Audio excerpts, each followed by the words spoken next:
Una realidad aparte. Carlos Castaneda. Segunda parte. La tarea de ver. Capítulo 13. Mi siguiente intento de ver tuvo lugar el 3 de septiembre de 1969. Don Juan me hizo fumar 2 cuencos de la mezcla. Los efectos inmediatos fueron idénticos a los experimentados anteriormente. Recuerdo que, cuando mi cuerpo se hallaba adormecido por completo, Don Juan me tomó del sobaco derecho y me condujo al espeso chaparral desértico que se extiende por kilómetros alrededor de su casa. No recuerdo qué hicimos, Don Juan o yo, después de entrar en el matorral, ni cuánto tiempo anduvimos.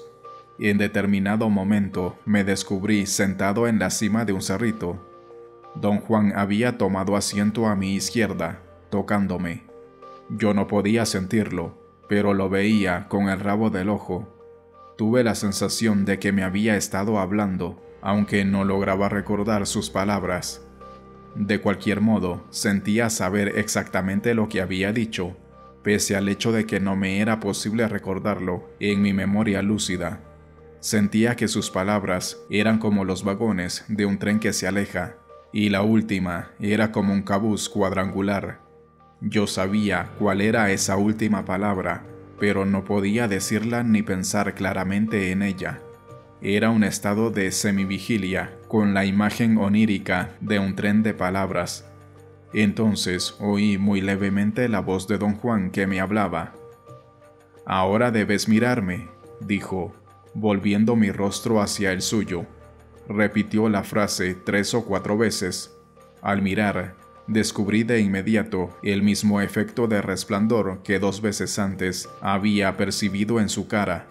Era un movimiento hipnotizante, un cambio ondulatorio de luz dentro de áreas contenidas.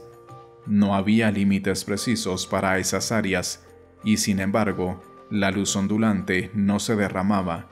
Se movía dentro de fronteras invisibles. Paseé la vista sobre el objeto resplandeciente frente a mí, y en el acto empezó a perder su brillo, y los rasgos familiares del rostro de Don Juan surgieron, o más bien se superpusieron al resplandor falleciente. Luego debo haber fijado una vez más la mirada. Las facciones de Don Juan se desvanecieron, y el brillo se intensificó. Yo había puesto mi atención en una zona que debía ser el ojo izquierdo. Advertí que allí el movimiento del resplandor no estaba contenido. Percibí algo como explosiones de chispas. Las explosiones eran rítmicas y despedían unas como partículas de luz que volaban hacia mí con fuerza aparente y luego se retiraban como si fueran fibras de hule. Don Juan debe haber hecho girar mi cabeza. De pronto me hallé mirando un campo de labranza. «Ahora mira al frente», oí decir a Don Juan. Frente a mí, a unos 200 metros, había un cerro grande y largo. Toda la cuesta estaba arada. Surcos horizontales corrían paralelos desde la base hasta la cima del cerro. Noté que en el campo labrado había cantidad de piedras chicas y 3 enormes peñascos que interrumpían la rectitud de los surcos. Justamente delante de mí había unos arbustos que me impedían observar los detalles de una barranca o cañada al pie del cerro. Desde donde me hallaba, la cañada parecía un corte profundo, con vegetación verde, marcadamente distinta del cerro yermo. El verdor parecían ser árboles que crecían en el fondo de la cañada. Sentí la brisa soplar en mis ojos. Tuve un sentimiento de paz y quietud profunda. No se escuchaban pájaros ni insectos. Don Juan volvió a hablarme. Me tomó un momento entender lo que decía. «¿Ves un hombre en ese campo?», preguntaba repetidamente. Quise decirle que no había nadie en el campo, pero no pude vocalizar las palabras. Desde atrás, Don Juan tomó mi cabeza entre sus manos. Yo veía sus dedos sobre mi ceño y mis mejillas, y me hizo barrer todo el campo, moviéndome despacio la cabeza de derecha a izquierda y luego en dirección contraria. «Observa cada detalle, tu vida puede depender de ello», Lo oí decir una y otra vez. Me hizo recorrer 4 veces el horizonte visual de 180 grados frente a mí. En cierto momento, cuando había movido mi cabeza hacia la extrema izquierda, creí ver algo que se movía en el campo. Tuve una breve percepción del movimiento con el rabo del ojo derecho. Don Juan empezó a volver mi cabeza hacia la derecha y pude enfocar la mirada en el campo. Vi un hombre caminar a lo largo de los surcos. Era un hombre común, vestido como campesino mexicano. Llevaba guaraches, pantalones gris claro, camisa beige de manga larga, sombrero de paja y un morral café claro colgado del hombro derecho con una correa. Don Juan notó, sin duda, que yo había visto al hombre. Me preguntó repentinamente si el hombre me miraba o si venía en mi dirección. Quise decirle que el hombre se alejaba dándome la espalda, pero solo pude pronunciar «no». Don Juan dijo que si el hombre se volvía y se acercaba, yo debía gritar, y él me haría volver la cabeza para protegerme. No experimenté ningún sentimiento de miedo o aprensión o participación. Observaba fríamente la escena. El hombre se detuvo a medio campo. Quedó parado con el pie derecho en la saliente de un gran peñasco redondo, como si estuviera atando su guarache. Luego se enderezó, sacó de su morral un cordel y lo enredó en su mano izquierda. Me dio la espalda y, enfrentando la cima del cerro, se puso a escudriñar el área ante sus ojos. Supuse que lo hacía por la forma en que movía la cabeza. Volviéndola despacio y de continuo a la derecha, lo vi de perfil, y luego empezó a volver su cuerpo hacia mí, hasta que estuvo mirándome. Echó la cabeza bruscamente hacia atrás, o la movió de manera que supe, sin lugar a dudas, que me había visto. Extendió al frente su brazo izquierdo, señalando el suelo, y con el brazo en tal postura empezó a caminar hacia mí. ¡Ahí viene! ¡Ahí viene!, grité sin ninguna dificultad. Don Juan debe haber vuelto mi cabeza, porque después estaba yo mirando el chaparral. Me dijo que no clavara la vista, sino mirara a la ligera las cosas, pasándole los ojos por encima. Dijo que iba a pararse a corta distancia, frente a mí, y luego a caminar en mi dirección, y que yo debía observarlo hasta ver su resplandor. Vi a don Juan retirarse unos 20 metros. Caminaba con increíble rapidez y agilidad, tanto que yo apenas podía creer que fuera don Juan.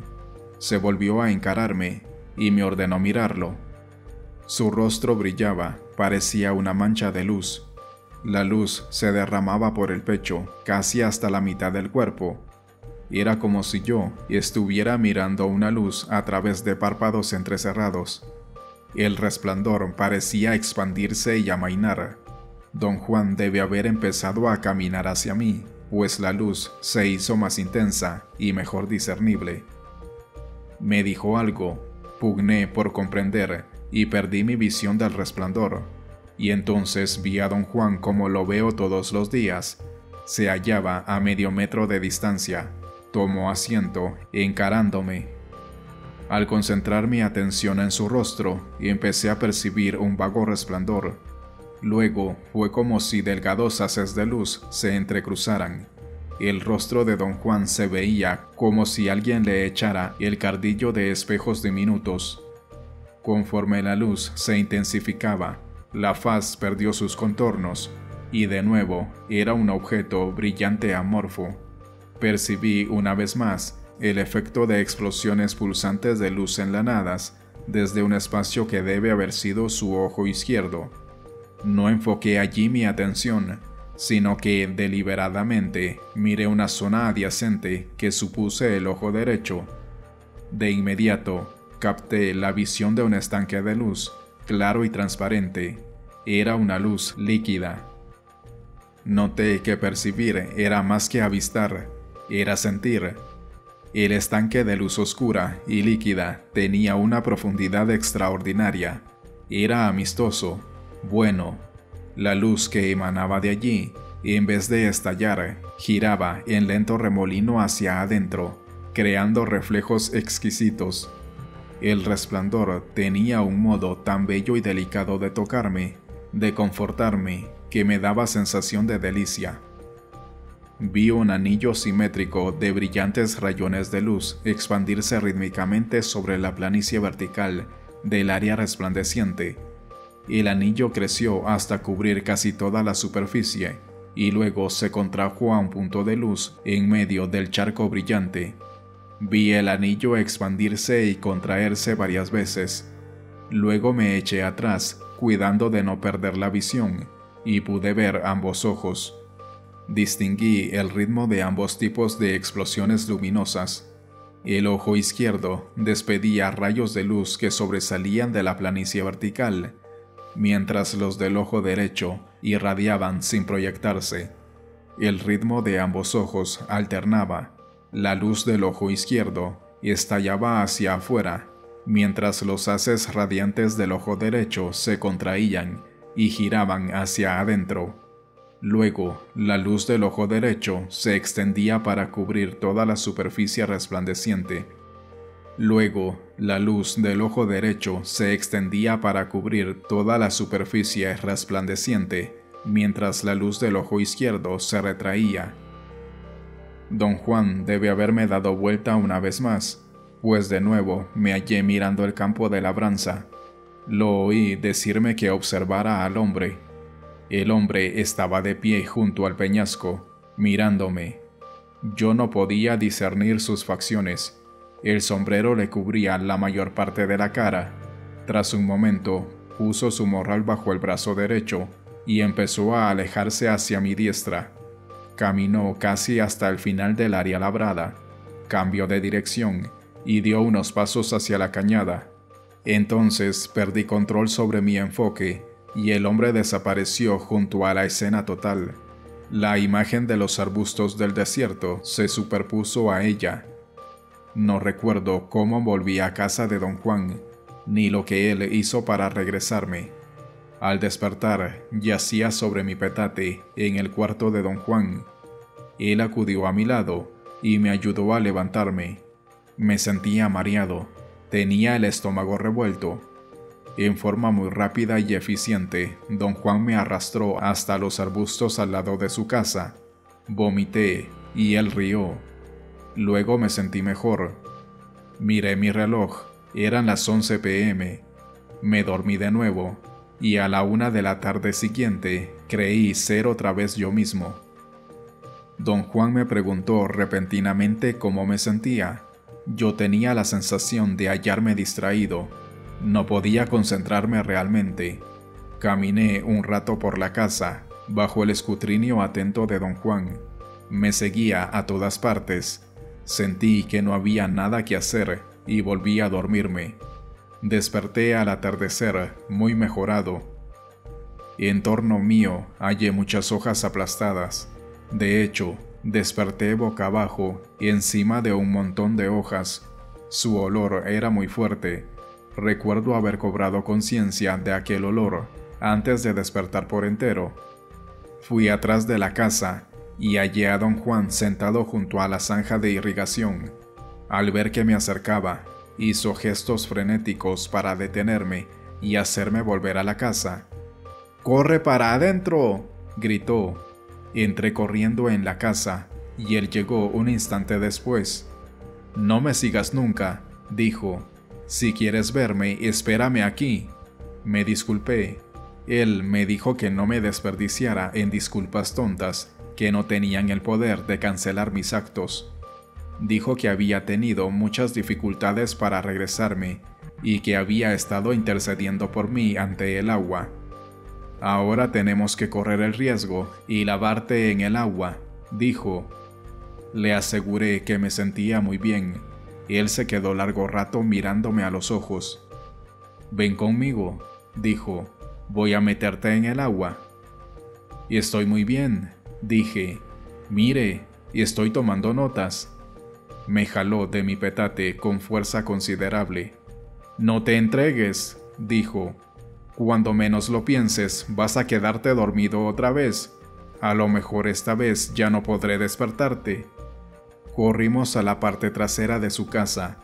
Antes de que llegáramos al agua, me dijo, en un tono de lo más dramático, que cerrara bien los ojos y no los abriera hasta que él lo indicase.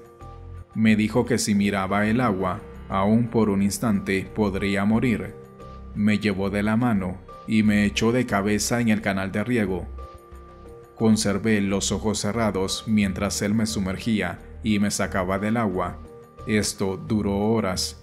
Experimenté un cambio notable. Lo que había de mal en mí antes de entrar en el agua era tan sutil que no lo noté hasta comparar ese estado con el sentimiento de bienestar y claridad que tuve mientras don Juan me hizo permanecer en la zanja. El agua se metió en mi nariz y empecé a estornudar. Don Juan me sacó y me llevó, sin dejarme abrir los ojos, hasta la casa. Me hizo cambiarme de ropa y luego me guió a su cuarto. Me condujo a sentarme en mi petate. Dispuso la dirección de mi cuerpo y me dijo que abriera los ojos. Los abrí y lo que vi me hizo saltar hacia atrás y agarrarme de su pierna. Experimenté un momento tremendamente confuso. Don Juan me golpeó con los nudillos en la parte más alta de la cabeza. Fue un golpe rápido, no duro ni doloroso, sino más bien como un choque.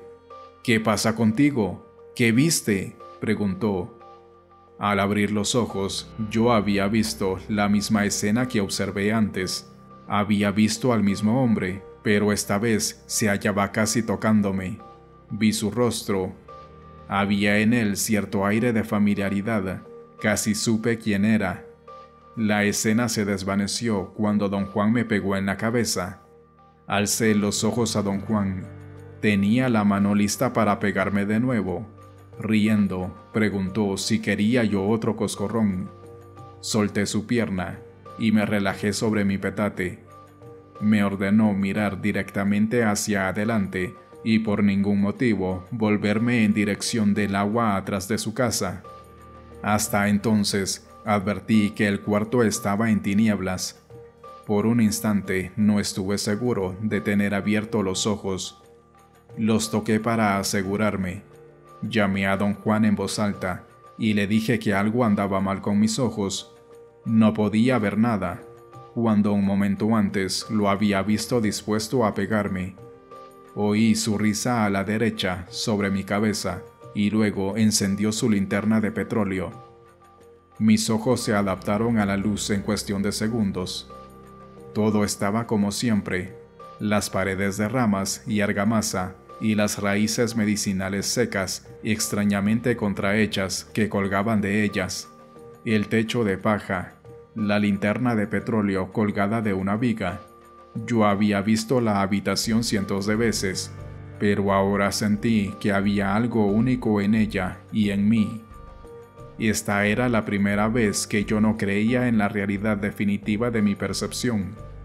Había estado acercándome con cautela hacia tal sentimiento, y acaso lo había intelectualizado en diversas ocasiones, pero jamás me había hallado al borde de la duda seria.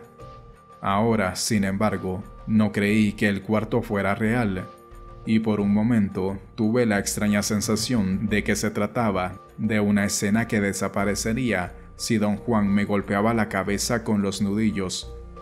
Empecé a temblar sin tener frío. Espasmos nerviosos recorrían mi espina. Sentía la cabeza pesada, sobre todo en la zona directamente encima de la nuca. Me quejé de no sentirme bien y dije a don Juan lo que había visto. Él se rió de mí, diciendo que sucumbir al susto era una entrega miserable. «Estás asustado sin tener miedo», dijo. «Viste al aliado que te miraba. Gran cosa. Espera a tenerlo cara a cara, antes de cagarte en los calzones». Me indicó levantarme y caminar hacia mi coche sin volverme en dirección del agua, y esperarlo mientras traía una soga y una pala. Me hizo manejar hasta un sitio donde habíamos hallado un tocón de árbol. Nos pusimos a cavar para sacarlo. Trabajé terriblemente duro, horas enteras. Nos sacamos el tocón pero me sentí mucho mejor. Regresamos a la casa y comimos, y las cosas eran de nuevo perfectamente reales y comunes. ¿Qué me sucedió?, pregunté. ¿Qué hice ayer? Me fumaste, y luego fumaste un aliado, dijo él. ¿Cómo dijo? Don Juan rió, y dijo que al rato yo iba a exigirle contar todo desde el principio. Me fumaste, repitió. Me miraste a la cara, a los ojos, viste las luces que marcan la cara de un hombre. Yo soy brujo, tú viste eso en mis ojos, pero no lo sabías, porque esta es la primera vez que lo haces. Los ojos de los hombres no son todos iguales, pronto lo descubrirás. Luego fumaste un aliado. ¿Dice usted el hombre en el campo? No era hombre, era un aliado que te hacía señas. ¿A dónde fuimos? ¿Dónde estábamos cuando vi a ese hombre? Digo, a ese aliado.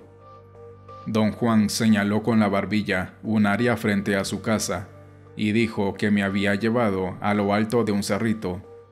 Dije que el paisaje que observé no tenía nada en común con el desierto de chaparrales alrededor de su casa, y repuso que el aliado que me había hecho señas no era de los alrededores. ¿De dónde es? Te llevaré allí muy pronto. ¿Qué significa mi visión? Estabas aprendiendo a ver, eso era todo, pero ahora se te están cayendo los calzones porque te entregas. Te has abandonado a tu susto. Capaz sería bueno que describieras todo cuanto viste. Cuando empecé a describir la apariencia que su propio rostro me había presentado, me detuvo y dijo que eso no tenía ninguna importancia. Le dije que casi lo había visto como un huevo luminoso. Respondió que casi no era suficiente y que ver me llevaría mucho tiempo y esfuerzo. Le interesaban la escena del campo labrado y todos los detalles que pudiera yo recordar del hombre. Ese aliado te estaba haciendo señas, dijo. Cuando vino hacia ti y yo te moví la cabeza, no fue porque te estuviera poniendo en peligro, sino porque es mejor esperar. Tú no tienes prisa. Un guerrero nunca está ocioso ni tiene prisa. Encontrarse con un aliado sin estar preparado es como atacar a un león a pedos. Me gustó la metáfora. Compartimos un delicioso momento de risa. ¿Qué habría pasado si usted no me mueve la cabeza? Habrías tenido que moverla solo. ¿Y si no lo hacía? El aliado habría llegado hasta ti y te habría dado un buen susto. Si hubieras estado solo, habría podido matarte. No es aconsejable que estés solo en las montañas o en el desierto hasta que puedas defenderte. Un aliado podría agarrarte allí solo y hacerte picadillo. ¿Qué significado tenían sus acciones? Al mirarte, quería decir que te da la bienvenida. Te enseñó que necesitas un cazador de espíritus y un morral, pero no de estos rumbos. Su bolsa era de otra parte del país. Tienes en tu camino 3 piedras de tropiezo que te detienen. Eran las peñas. Y definitivamente vas a sacar tus mejores poderes de cañadas y barrancas. El aliado te señaló la barranca. El resto de la escena era para ayudarte a localizar el sitio exacto donde encontrarlo. Ya sé dónde está el sitio. Te llevaré allí muy pronto. ¿Quiere usted decir que el paisaje que vi existe realmente? Por supuesto. ¿Dónde? No te lo puedo decir. ¿Cómo hallaría yo ese sitio? Tampoco puedo decírtelo. Y no porque no quiera, sino porque sencillamente no sé cómo decírtelo. Quise saber el significado de haber visto la misma escena entrando en la casa. Don Juan rió, la forma en que me había asido a su pierna. Era una reafirmación de que el aliado te quiere, dijo. Ese era su modo de hacernos saber, sin lugar a dudas, de que te daba la bienvenida. ¿Y el rostro que vi? Su rostro te era familiar porque lo conoces, lo has visto antes, quizás en el rostro de tu muerte. Te asustaste, pero eso fue descuido tuyo. Él te esperaba, y cuando se mostró sucumbiste al susto. Por suerte, yo estaba allí para pegarte, si no, él se habría vuelto en tu contra, y merecido lo tenías. Para tener un aliado, hay que ser un guerrero sin mancha, o el aliado puede volverse contra uno y destruirlo. Don Juan me disuadió de volver a Los Ángeles la mañana siguiente. Al parecer, pensaba que aún no me había recuperado por completo. Insistió en que me sentara en su cuarto, mirando al sureste, con el fin de preservar mi fuerza. Se sentó a mi izquierda, me entregó mi cuaderno y dijo que esta vez yo lo tenía agarrado. No solo debía quedarse conmigo, sino también hablar conmigo. «Tengo que llevarte otra vez al agua al anochecer», dijo. «Todavía no estás macizo, y no deberías quedarte solo hoy. Te haré compañía toda la mañana. En la tarde estarás mejor». Su preocupación me puso muy aprensivo. «¿Qué anda mal conmigo?», pregunté. «¿Topaste un aliado? ¿Qué quiere decir con eso? Hoy no debemos hablar de aliados, hablaremos de cualquier otra cosa». Yo no tenía en realidad ningún deseo de hablar. Había empezado a sentirme ansioso e inquieto. A don Juan, al parecer, la situación le resultaba totalmente ridícula.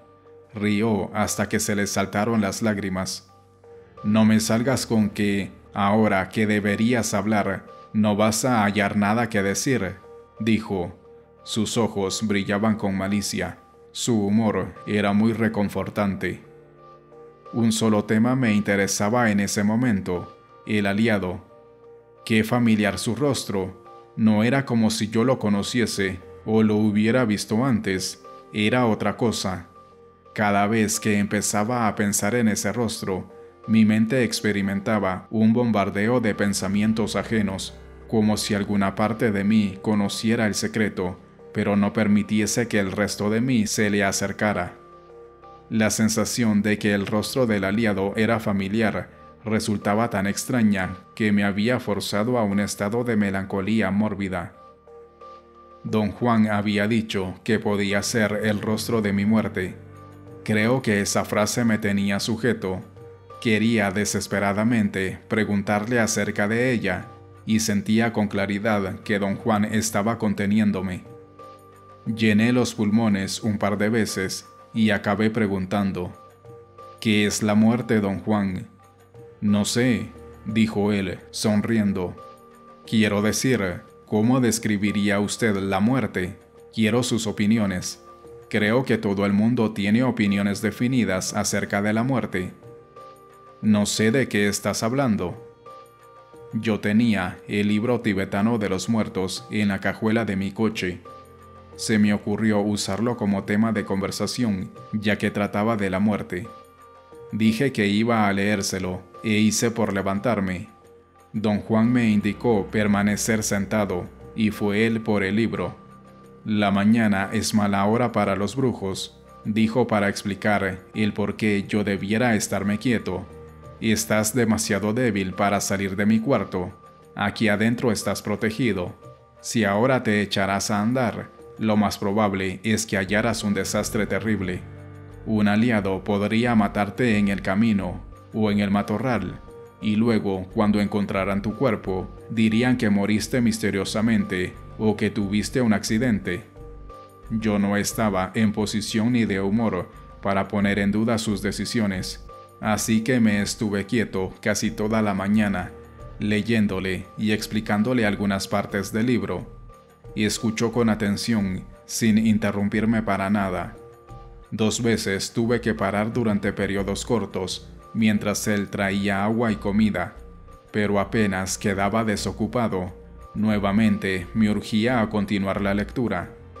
Cuando terminé, don Juan me miró. «No entiendo por qué esta gente habla de la muerte como si la muerte fuera como la vida», dijo con suavidad. «A lo mejor así lo entienden ellos. ¿Piensa usted que los tibetanos ven?». «Difícilmente. Cuando uno aprende a ver, ni una sola de las cosas que conoces prevalece, ni una sola. Si los tibetanos vieran, sabrían de inmediato que ninguna cosa es ya la misma. Una vez que vemos, nada es conocido. Nada permanece como solíamos conocerlo cuando no veíamos. Quizá, don Juan, ver no sea lo mismo para todos. Cierto, no es lo mismo, pero eso no significa que prevalezcan los significados de la vida. Cuando uno aprende a ver, ni una sola cosa es la misma. Los tibetanos piensan, obviamente, que la muerte es como la vida. ¿Cómo piensa usted que sea la muerte?, pregunté. Yo no pienso que la muerte sea como nada, y creo que los tibetanos han de estar hablando de otra cosa, y en todo caso, no están hablando de la muerte. ¿De qué cree usted que están hablando? A lo mejor tú puedes decírmelo, tú eres el que lee. Traté de decir algo, pero él empezó a reír. ¿Acaso los tibetanos de veras ven?, prosiguió don Juan, en cuyo caso deben haberse dado cuenta de que lo que ven no tiene ningún sentido, y entonces escribieron esa porquería porque todo les da igual, en cuyo caso lo que escribieron no es porquería de ninguna clase. En realidad no me importa lo que los tibetanos digan, le dije, pero sí me importa mucho lo que diga usted. Me gustaría oír qué piensa usted de la muerte. Se me quedó viendo un instante, y luego soltó una risita. Abrió los ojos y alzó las cejas en un gesto cómico de sorpresa. La muerte es un remolino, dijo. La muerte es el rostro del aliado. La muerte es una nube brillante en el horizonte. La muerte es el susurro de mezcalito en tus oídos. La muerte es la boca desdentada del guardián. La muerte es Genaro sentado de cabeza. La muerte soy yo hablando. La muerte son tú y tu cuaderno. La muerte no es nada. Nada. Está aquí, pero no está aquí en todo caso. Don Juan rió con gran deleite. Su risa era como una canción. Tenía una especie de ritmo de danza. Mis palabras no tienen sentido, ¿eh?, dijo don Juan. No puedo decirte cómo es la muerte, pero quizá podría hablarte de tu propia muerte. No hay manera de saber cómo será de cierto, pero sí podría decirte cómo sea tal vez. En ese punto me asusté y repuse que yo solo quería saber lo que la muerte parecía ser para él. Recalqué que me interesaban sus opiniones sobre la muerte en un sentido general, pero no buscaba enterarme en detalle de la muerte personal de nadie, y menos de la mía. Yo nada más puedo hablar de la muerte en términos personales, dijo él. Tú querías que te hablara de la muerte. Muy bien, entonces no tengas miedo de oír tu propia muerte. Admití que me hallaba demasiado nervioso para hablar de ella. Dije que deseaba hablar de la muerte en términos generales, como él mismo había dicho la vez que me contó que al momento de la muerte de su hijo Eulalio, la vida y la muerte se mezclaron como una niebla de cristales. Te dije que la vida de mi hijo se expandió a la hora de su muerte personal, repuso. Yo no hablaba de la muerte en general, sino de la muerte de mi hijo. La muerte, sea lo que sea, hizo expandir su vida. Yo quería a toda costa sacar la conversación del terreno de lo particular, y mencioné que había estado leyendo relatos de gente que murió varios minutos y fue revivida a través de técnicas médicas. En todos los casos que leí, las personas involucradas habían declarado, al revivir, que no podían recordar nada en absoluto, que la muerte era simplemente una sensación de oscurecimiento. Eso es perfectamente comprensible, dijo él. La muerte tiene dos etapas. La primera es un oscurecimiento. Es una etapa sin sentido, muy semejante al primer efecto de mezcalito. Cuando uno experimenta una ligereza que lo hace sentir feliz, completo, y todo en el mundo está en calma. Pero ese es solo un estado superficial, no tarda en desvanecerse, y uno entra en un nuevo terreno, el terreno de la dureza y el poder. Esa segunda etapa es el verdadero encuentro con mezcalito. La muerte es muy parecida. La primera etapa es un oscurecimiento superficial, Pero la segunda es la verdadera etapa en que uno se encuentra con la muerte. Un breve momento, después de la primera oscuridad, hallamos que, de algún modo, somos otra vez nosotros mismos. Y entonces nuestra muerte choca contra nosotros con su callada furia y poder, hasta que disuelve nuestras vidas en la nada. ¿Cómo puede usted tener la certeza de que está hablando de la muerte? Tengo mi aliado. El humito me ha enseñado con gran claridad mi muerte inconfundible. Por eso nada más puedo hablar de la muerte personal.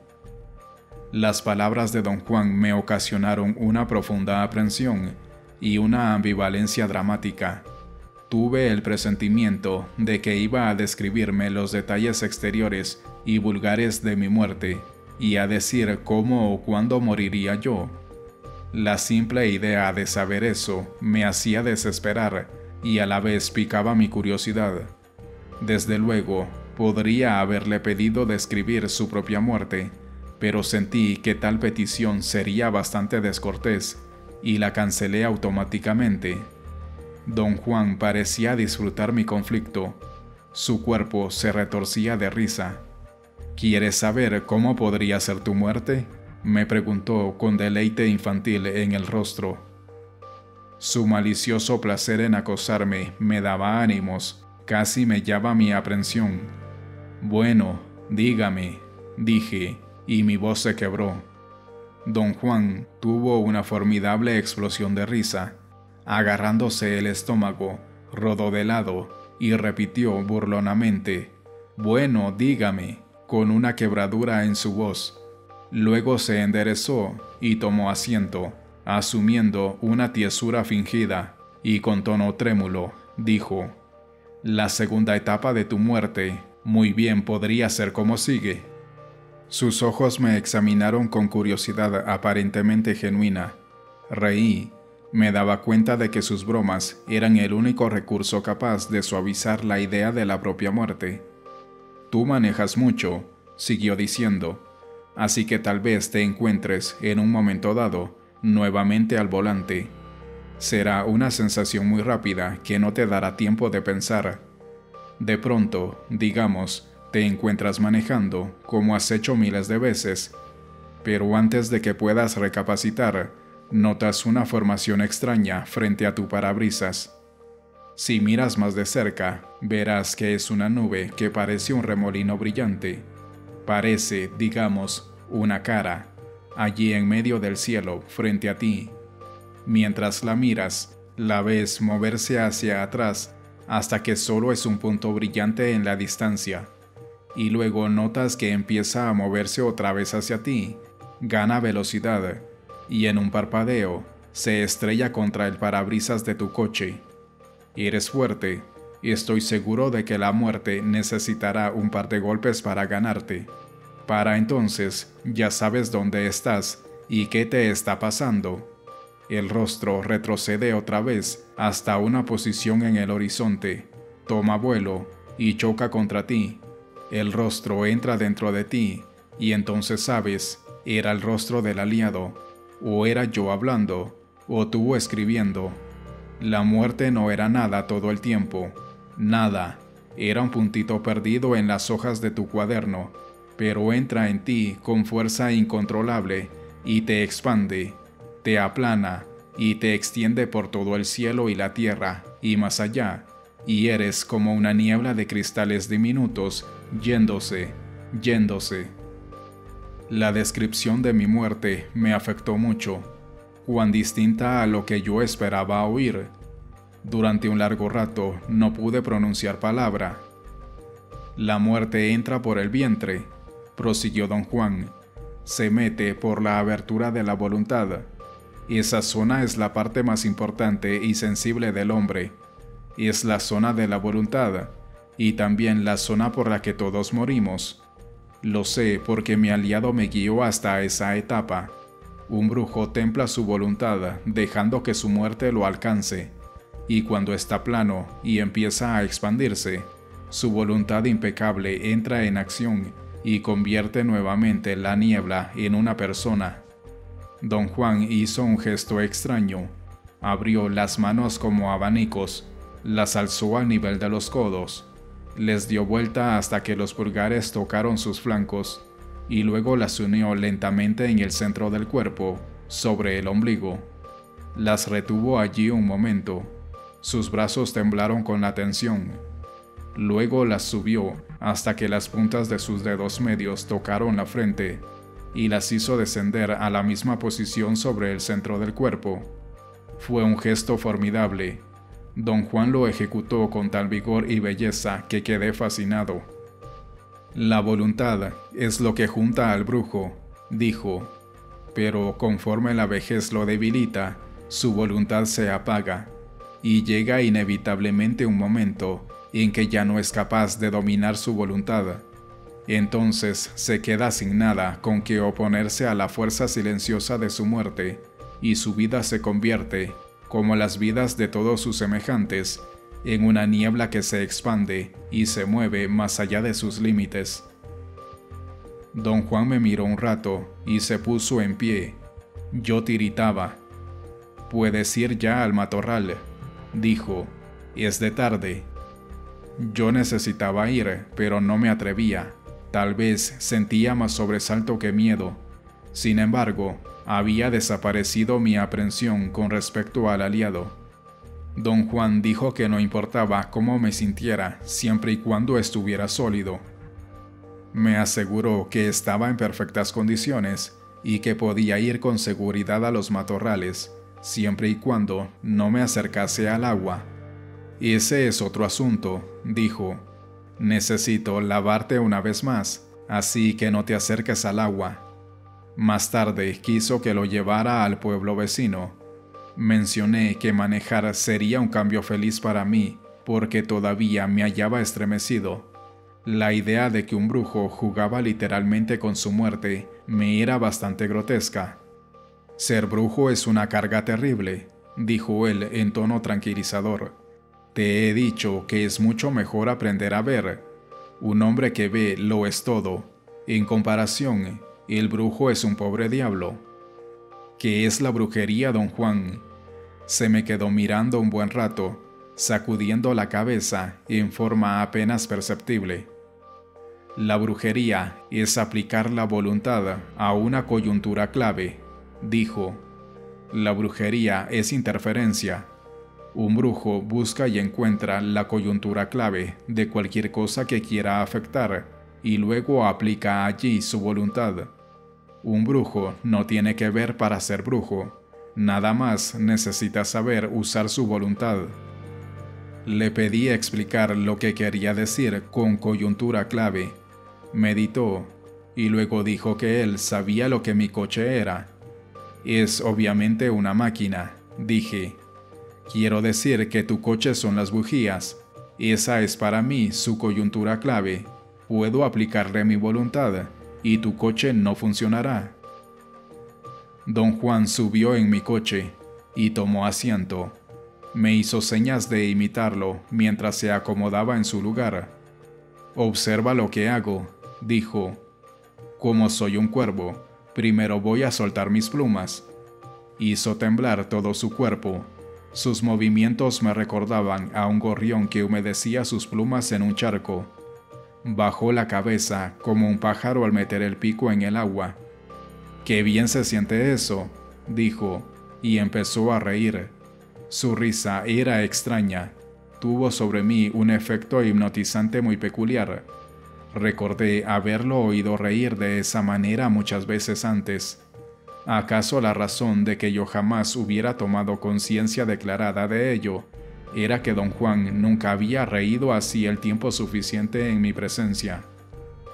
«El cuervo afloja el pescuezo», dijo, y empezó a torcer el cuello y a frotar las mejillas en sus hombros. Luego mira el mundo con un ojo y después con el otro. Sacudió la cabeza mientras, supuestamente, cambiaba su visión del mundo de un ojo a otro. El tono de su risa se hizo más agudo. Tuve la absurda sensación de que iba a convertirse en cuervo delante de mis ojos. Quise disipar riendo, pero me hallaba casi paralizado. Sentía literalmente una especie de fuerza envolvente que me rodeaba. No tenía miedo, ni estaba mareado o soñoliento. Mis facultades estaban intactas hasta donde yo podía juzgar. «Enciende tu coche», dijo don Juan. Di vuelta a la marcha y automáticamente pisé el acelerador. La marcha empezó a sonar sin encender el motor. La risa de don Juan era un cacareo rítmico y suave. Intenté otra vez y otra más. Pasé unos 10 minutos tratando de encender el motor. Don Juan cacareaba todo el tiempo. Luego desistí y me quedé allí sentado, sintiendo el peso de mi cabeza. Él dejó de reír y me escudriñó, y supe entonces que su risa me había obligado a entrar en una especie de trance hipnótico. Aunque yo había tenido plena conciencia de lo que ocurría, sentía no ser yo mismo. Durante el tiempo en que no pude arrancar mi coche, estaba muy dócil, casi insensible. Era como si don Juan no solo estuviese haciéndole algo al coche, sino también a mí. Cuando dejó de cacarear, me convencí de que el hechizo había terminado, e impetuosamente volví a girar la marcha. Tuve la certeza de que don Juan solo me había mesmerizado con su risa, haciéndome creer que no podía arrancar mi coche. Con el rabo del ojo lo vi mirarme con curiosidad, mientras yo movía la marcha y bombeaba con furia el pedal. Don Juan me dio una palmadita y dijo que la furia me amacizaría y que tal vez no necesitara yo otro baño en el agua. Mientras más enojado pudiera ponerme, más rápido me recuperaría de mi encuentro con el aliado. «No tengas pena», oí decir a don Juan. «Patea el carro». Estalló su risa natural, cotidiana, y yo me sentí ridículo, y reí con cortedad. Tras un rato, don Juan dijo que había soltado el coche. El motor arrancó,